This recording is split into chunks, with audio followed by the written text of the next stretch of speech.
Can a plug-in hybrid petrol really replace a diesel workhorse, tow 3.5 tons, crawl through mud, and power your tools at a campsite? In this video, we're going to be testing out the new Ford Ranger plug-in hybrid and figure out, is it going to flip the script on electrified utes in Australia? Ford claims the plug-in hybrid is just as capable as its diesel, only quieter and smarter with tech. So come with me over the next 2 days as we test towing, charging, off-roading, and everything in between. Does this thing really live up to the hype, and can the Ranger plug-in hybrid really do it all?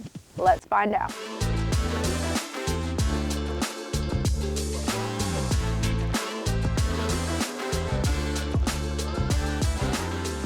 The big change is what's under the bonnet. Instead of only a petrol or diesel engine, this plug-in hybrid combines a petrol engine and an electric motor, which is powered by an 11.8 kilowatt-hour usable battery.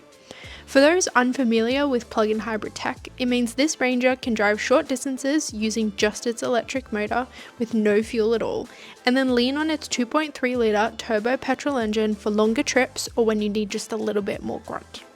Combined power figures equate to 207 kilowatts of power and 697 newton meters of torque.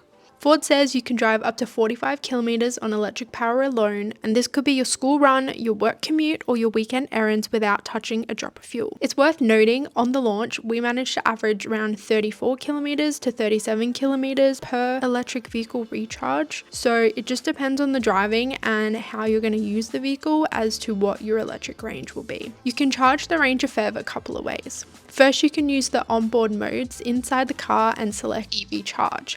This will charge the battery using the petrol engine, or you can simply plug it into a wall socket at home.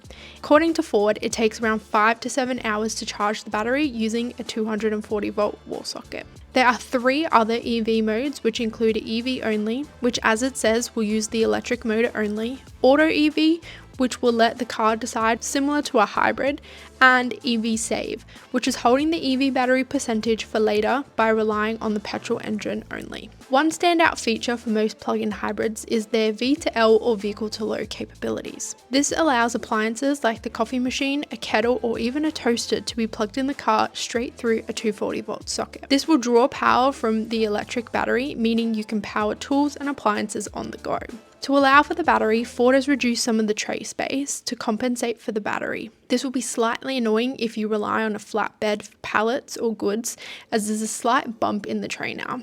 Otherwise, honestly, you'd barely notice it. It's also worth noting that the fuel tank has been reduced to 70 litres to accommodate for the battery. Out on the road, it feels smooth and quiet, especially if you're running in electric mode. It's kind of like driving a silent Ranger, which is weird at first, but actually relaxing when you sit back and hear the crackles of the dirt and rocks move underneath you. I will admit, when the petrol engine kicks in, you do feel it ever so slightly and you can hear it, which isn't a bad thing per se, but I thought it was worth mentioning. We took it through the mud, gravel, and steep trails on our first day, and yep, it behaves like a Ranger. You've got the same four-wheel drive systems as the diesel versions, and a fun fact, when you're in 4-low, the system will only allow for EV auto, which means you're almost guaranteed to have enough combined torque to get you out of a sticky situation. Ford says this plug-in hybrid can still tow 3.5 tons, which is the same as the diesel. So yeah, you can still haul your caravan, boat, or trailer. I towed a small trailer and a little digger on the first night, and let's just say I was more concerned about my towing credentials on the road than I was about the Ranger's towing capabilities. With Pro Trailer Backup Assist, standard on Storm Track and Wild Track, and option on the Sport variants, it's made towing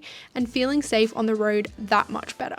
I was able to check my load was secure through the inbuilt checklist, verify all of my settings, and even had 2 cameras to keep an eye on the trailer while I was driving. The electric motor still did work in towing mode and was weirdly satisfying hearing nothing but the dirt and the trailer chains when you were moving. The Ranger plug-in hybrid comes in 4 variants. The base model XLT, which is $71,990 before on-road costs. The Sport, which adds $4,000 on top of the XLT. The Wild Track, which is $79,990 before on-road costs. And the top spec Storm Track. Pricing for the top spec model is around $86,990 before on-road costs. For more on each variant, you can review it here.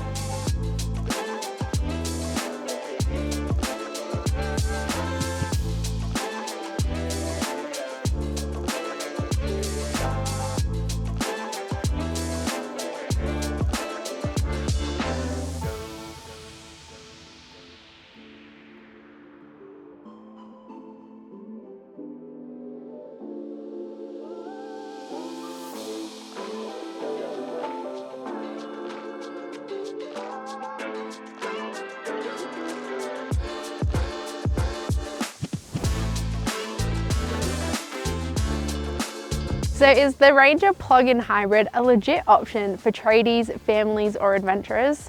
Well, my opinion, it tows like a Ranger, it goes off-road like a Ranger, and it is packed with handy features. But if you travel long distances and are rarely going to take advantage of the vehicle to load and electrical sockets on board, you'll be just as happy with the diesel variants. But let me know what you think in the comments below. And if you've enjoyed this video, make sure you hit the like and subscribe button below, and I'll catch you in my next video.